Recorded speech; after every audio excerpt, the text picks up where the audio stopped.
Tribal Affairs and Hills ke Anouba Minister ama Hapiyu haina Manipur Naga Youth Organization ke President Thotreingam Keitangnao na phongdorakli.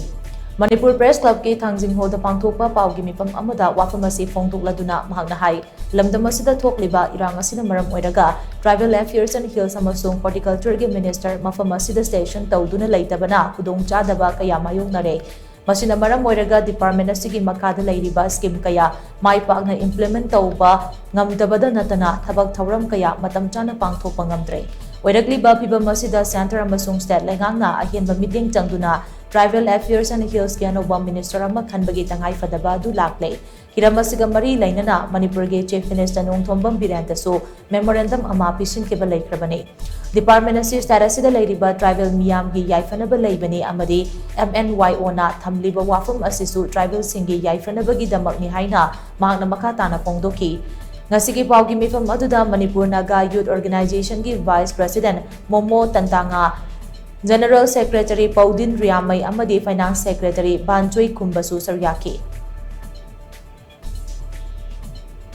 Manipur Tribal Affairs and Hills Department ministers, both the state government and the central government intervene tawga new appointment tawga. Tribal Affairs and Hills Department minister perform shida kuina more than 1 year mana shida station tawga. She number of Welaga department filing process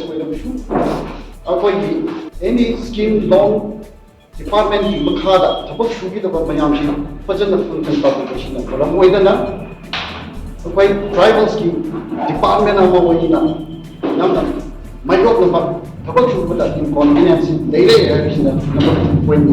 Why how cheaper 2023 made up. State government, state sida, Manipur state sida, law and order patabala, Maram Oilaga, Akoi tribal minister station tower, the HB, Akoi the Young Shogi.